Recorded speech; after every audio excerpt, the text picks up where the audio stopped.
Ah, ako po si Godofredo Rivera ay lumalapit po na buong pagpakumbaba po sa inyo na humihingi po ng tulong nyo dahil sa asawa ko po na talagang alam nyo naman po kung ano ang po ang gastusin ng cancer, pangmahaba ang gastusin po.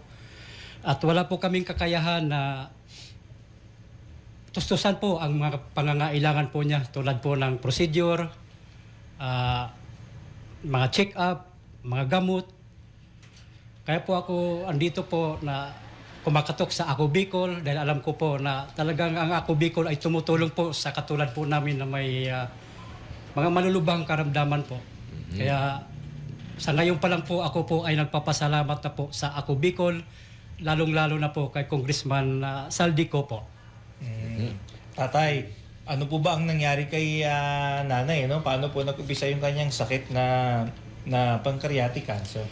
Paano po yun, sir, siguro last 2 years ay nung nagtatrabaho pa siya, hinatid ko po siya sa nakamotor, lagi niyang iniinda po yung sakit niya sa likod.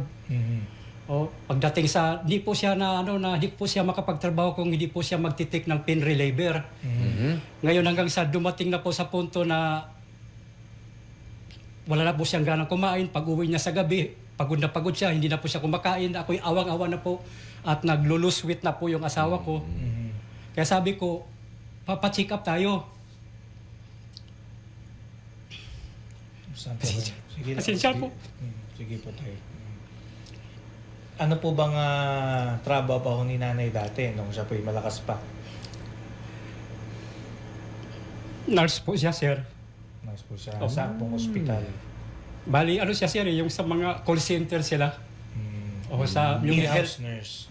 parang po, Company nurse. Opo. Company nurse no? partner. Nandoon sa So, doon po nag-upisa ang lahat. Opo. Sabi ko sa kanya, papacheck up tayo. Ngayon po, nung na pumunta kami ng medical center sa Quezon City, na sinabihan po ang asawa ko na bali yung TB sa dugo. Kaya binigyan siya ng malalakas na gamot.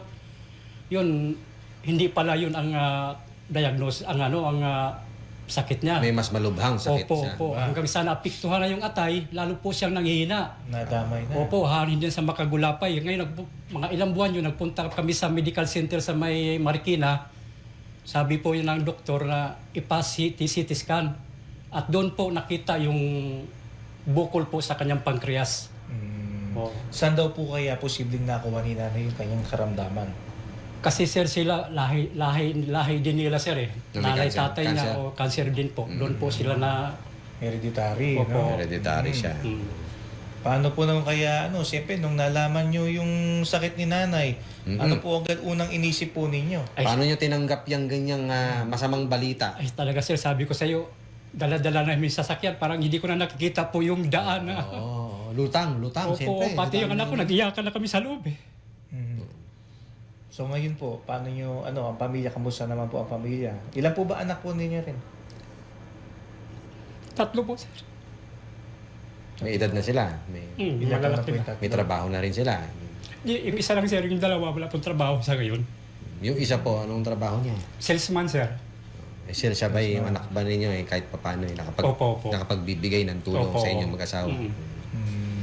So Okay. yun po siyempre, yung gastusin po niya, pang araw-araw na ginagastos at nasa po ngayon si nanay? Kaya nga po sir talaga.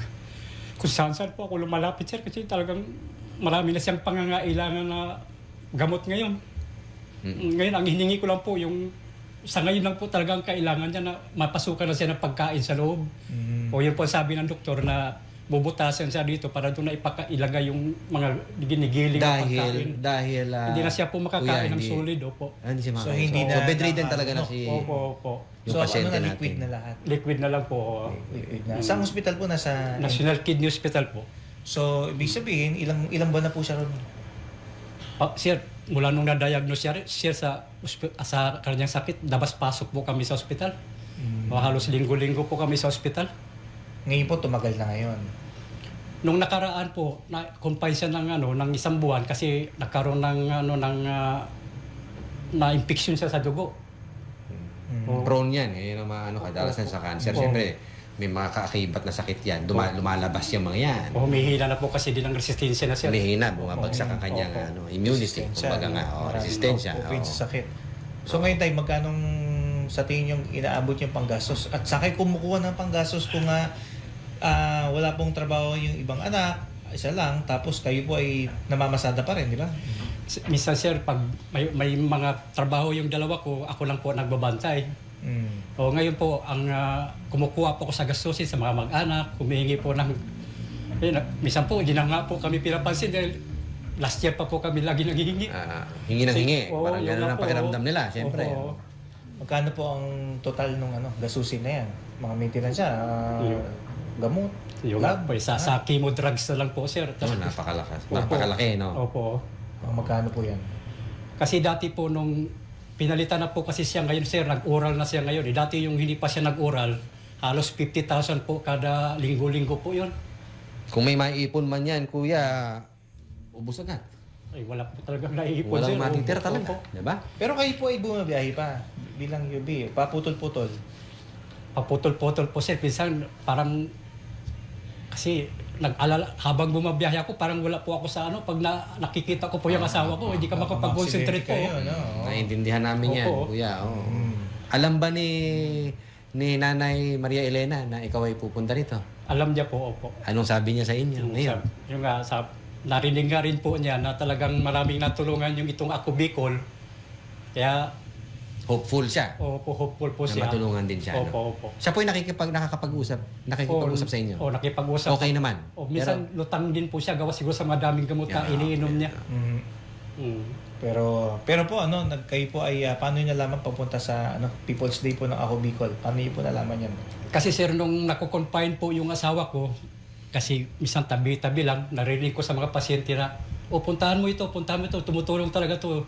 Tulad po sa inyo, yung Ako Bicol, kay Kung Saldi. Kaya ayun, naglakas loob po ako, sabi ko, sabay dasal na rin. Sige po, ganito po, Tay. Sige, kabante pa. Sa kanong Sige. sabi, Sige. Sige to, nararamdaman po kasi namin yung iyong pinagdadaanan at yung pinapanghihirap sa pang-araw-araw na gastusin dyan. Siyempre, hindi naman po kayo lalapit kung walang pangailangan. Kaya ito po, yung inyong hiling ay sasagutin po, nung Ako Bicol po yung pang porta cut insertion at CT scan. Maraming salamat, Para sir. makatulong po kay nanay, Maraming salamat po. Kayo po ay naramdaman namin kayo tayo Talagang medyo kayo ngayon parang ngayon pa lang nahihirapan na po kayo. Paano iisipin yung mga ganyang bagay? Ito po kami, binabawasan po namin yan, ha? Salamat po, sir. Ang inyo kayong isipin sa ganyan. So, tutulungan po kayo ng Ako Bicol para po sa gasusin na yan nandun, Siyempre partner, kung meron man additional, di ba? Pwede pa naman pag-unayan si Tatay sa Pwede atin, makipag-unayan si Tatay. Salamat po. Mayroon po ba kayong Tay? Mensahe kaya, Tay? Masasabi sa sa ating programa po? Talagang nagpapasalamat po ako sa Ako Bicol. Talagang ito po, pinagbigyan po yung pangangailangan pong medical assistance ng asawa ko. Kaya maraming salamat po, Congressman Saldico. Pagpalain po kayo ng Diyos at kayo po mga staff. Salamat po sir, salamat po sa inyo. Kay ma'am, salamat po. Okay.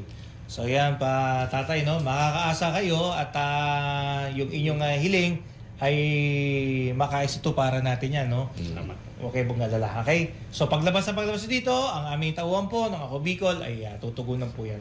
Okay? Salamat po. Okay. Madali na yan.